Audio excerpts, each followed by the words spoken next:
Hey there, Maximizers. This is Kevin from MaximizingEcommerce.com, and I help people start and grow e-commerce businesses. Now, in this video, what I want to talk about is how you can maximize your holiday sales. The holidays are coming up. It's going to come here before we know it. Depending on when you are watching this, I'm actually filming this in late August, and it may seem a little bit early to be worried about the holidays because I know at least when you go to the store every year, it feels like they're loading up the shelves earlier and earlier. But as a e-commerce store owner, you really got to be prepared. And the holidays are crazy. It's a great chance to really make a good amount of money in a short period of time. And I'll be honest with you, last year was my first holiday season and I was completely not prepared. So if this is your first holiday season coming up, I would love for you to learn from my mistakes. So hopefully you don't make them and you do better. And then if you have been through the holidays, hopefully you find this as a good refresher of what to expect during the holiday season. So the holidays are going to be as crazy as you've heard. And again, it was my first year. This is what my graph looked like on Amazon for sales throughout the year. I started off doing private label in February. You can see a couple little blips there, and in March it started to pick up a little bit. Now, in full disclosure, around midsummer I started adding more products. I just had one SKU up until about midsummer. Then I started adding products. So that was some of the growth that you see in the when you start getting into like September and October. But when you really start seeing the big growth, I mean, that was the holidays. Now, the crazy thing is, a couple of my biggest selling items at the time kept running out. So those numbers would have been a lot higher. And Canada, I just started selling in Canada towards the end of the summer. And you can see there that, it wasn't quite as dramatic of a spike, but it was still a spike. A lot of times people talk about, 3 to 4x. That's pretty good bet is what you can expect to see in growth and volume. And I don't really have the charts handy, but like on eBay and my own Shopify store, I mean, I really hardly trickled in any sales throughout the rest of the year, but, I had a decent amount of sales coming in through those channels as well that I wasn't expecting, which was a good thing, of course. Now, focusing on the holiday season on Amazon.com, so in the U.S., this is actually the graph of what it looks like, and that's units order there on the left. So when you see the spike up and down, it's showing you the units that have been ordered there. And a lot of times you hear about Black Friday. Well, looking at Black Friday, this is what my numbers were on Black Friday. I mean, it was decent. It was, I think, the highest I'd ever had sales-wise up until that point. But my busiest day of the season actually was December 10th. And again, what's crazy here was I kept running out of my number one product. I think I ran out about midday on Black Friday. And I think on the 10th of December, I think I had completely stocked out of my main product. Now, why December 10th was the busiest day, I have absolutely no idea. I've not heard anyone say, oh yeah, December 10th, December 10th. You hear a lot of people talk about Black Friday. Black Friday, it was good. It was definitely welcome, but then I ended up doing 2.5, almost 3 times on December 10th what I did on Black Friday. And, one of the things that's crazy is Amazon actually shows you this one particular inventory dashboard. So it'll show you based on their algorithm what they think your sales would have been if you ran out of an item. And I had basically was missing, according to them, about $10,000-ish, and that was a little more than that. I don't remember the exact number. Wish I had taken a screenshot of it to show you, but it was over $10,000 in sales. Now, I don't share this, to brag or anything like that, but it's more just, again, be prepared, expect high volumes. And, it's not just me that expected, or they got to see higher than expected sales. It was, across the board. This is a graph here showing Amazon and the Amazon.com marketplace sales over time. So if you look at this, you see kind of the up and down, up and down, up and down, up and down, and it's trending upwards, of course, because their sales is going up over time. But one thing that's interesting too is if you'll notice the jumps for the fourth quarter that you see, every year they get bigger and more dramatic as time goes on. And then what's also interesting is, what is a peak fourth quarter time 2-3 years later is the summer, which is crazy. I mean, they just keep getting bigger, and I don't think there's anything to stop them anytime soon, hopefully, knock on wood, of course. So a couple pieces of advice, in addition to, expecting the extra demand, because it's going to be there and you don't want to be caught off guard. So I would order extra product if you could. It's better to have that extra product on hand. One thing just to keep in mind if you're worried about the storage fees, and if you have a way of keeping things at home, like in your garage or, at a friend's house or whatever the case is, where you can store some product that you have on hand and you can just send it in, in pieces, that would save you on storage fees. Now, if you're worried about the long-term storage fees that they assess in the months of February and August, keep this in mind. So at the time I'm recording this, it's after August 15th. So they had just done their long-term storage assessment. So that means anything that's been in the warehouse for at least 6 months is going to be assessed a long-term storage fee on February 15th. So if you send in inventory in, let's say, September, and you don't sell through it all throughout the holidays for whatever, reason, you won't be assessed a long-term storage fee on that inventory that you sent in September, actually until August. So in almost a full year that you'd have to go through that inventory. So my whole point in talking about that is you want to prepare. You want to have, the inventory in hand. Now don't go crazy, don't put yourself into huge amounts of debt or spend money that you don't have. But if you have the capital, I would invest it, because the whole point is you want to really maximize that time during the holiday season. And with that, you would really be remiss if you were not expecting delays, because what ends up happening is, okay, everyone's trying to order a lot of product all at once. So you're selling a lot of product. Your supplier's getting a lot of orders of product. So that means, even if they mean well and they tell you 25, 30 days, from the time they get the order to the time they ship it, you might have to add on another week or two just on that, for your own planning, and hopefully it ships out when it's supposed to.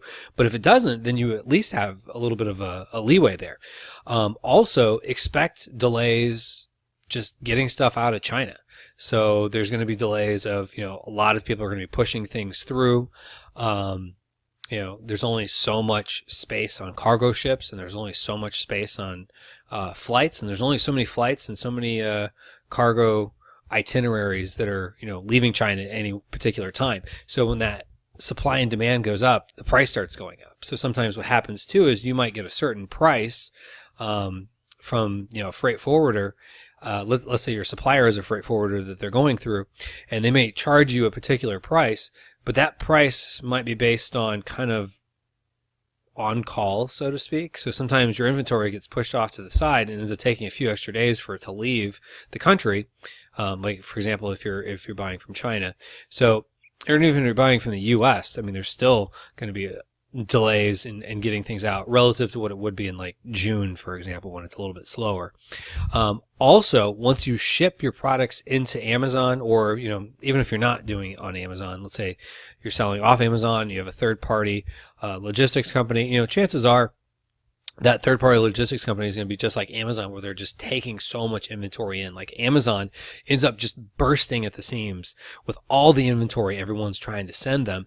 Actually last year, 2016 holiday season, they ended up limiting new sellers from being able to get into the marketplace until after the holiday season was over, which is was disappointing. So if you're just now starting out, and you're on the fence about whether or not to get going, I would go ahead and start getting some sales history if I were you. So that way you can get your product into the warehouse, so that if or when they do make another decision like that again this year, because they are expecting growth, then I would say that way you hopefully would be better off having the product in stock. And worst case scenario, if you miss the holidays, think of this all long term, that you're going to be doing this for a long period of time.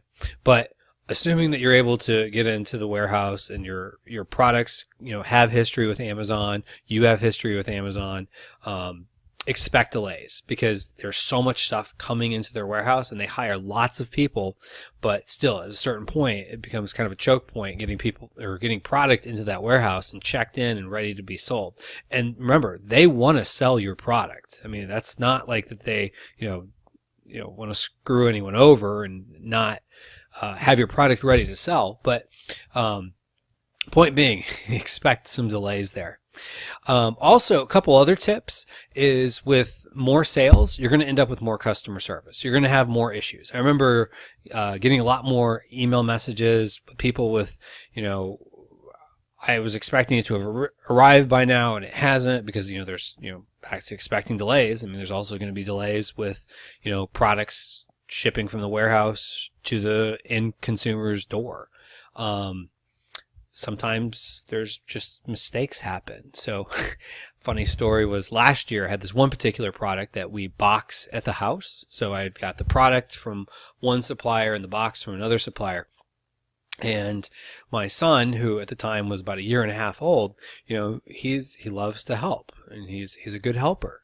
And, I remember he was, hanging out by, it was actually our dining room table. We were boxing the stuff up. And, he had a little plastic shopping cart full of little plastic toy food. And I get this email from this woman and she's all upset about how careless our practices could be, how we would allow something to happen. She ordered this one particular product, which has absolutely nothing to do with what she got. She opened up the box and lo and behold, it was plastic toy food. Oh my God. I just had this sinking feeling like, oh no, did my 1.5-year-old try to help daddy by putting in plastic food into a box that was supposed to have something completely different than plastic food. So I apologized to the woman profusely for email, and just so I know what it was we were dealing with, I asked her to send me a picture of the label from Amazon, which would be helpful for, sending to Amazon's customer service to have them research it. And then also asked her to send me a picture of the product and ideally with the barcode on it, the barcode of the product itself. And she sends me, and it was brand new, wrapped in plastic toy food. It wasn't the toy food my son had. It was whoever did it, and they're very good about having double checks in order so that you don't end up with situations like that where the completely wrong product gets sent out, but this woman got the wrong product. So thankfully, it wasn't my 1.5-year-old who boxed up the wrong product. It was someone at Amazon who took a barcode that was completely different than the one that was on my product that we boxed at home. I mean, it was something that it didn't even look close. So how they came up to that, I have no idea. Apologize to the woman. I think I ended up just giving her a refund, and I think I actually went to the post office myself and put it in a box, and because she needed it by like Christmas Eve, and this was like 22nd or something like that, and I express mailed it to her. I mean, I lost money on that deal, but sometimes you just gotta go with the flow, because at the same time too, I could have sulked and said, well, this is Amazon's fault, they need to just handle it. They handle those type of situations all the time, and the fact that I look at it as it's a privilege to sell on their platform, and of the thousands of orders that, they've fulfilled for me, that's probably still to this day the only one where they've just blatantly gotten the order itself so wrong. So sometimes it's like, if it's not an ongoing thing where you see the same problem happen over and over again, sometimes it's better just to make the customer happy. And, I ended up with a few other situations that weren't quite like that blatant, where it was completely the wrong product. Maybe it was like, slow delivery or something like that, or it got crushed, or whatever, in transit, just make them happy. That's my philosophy. Just make the customer happy, and in the long term, things will work out well.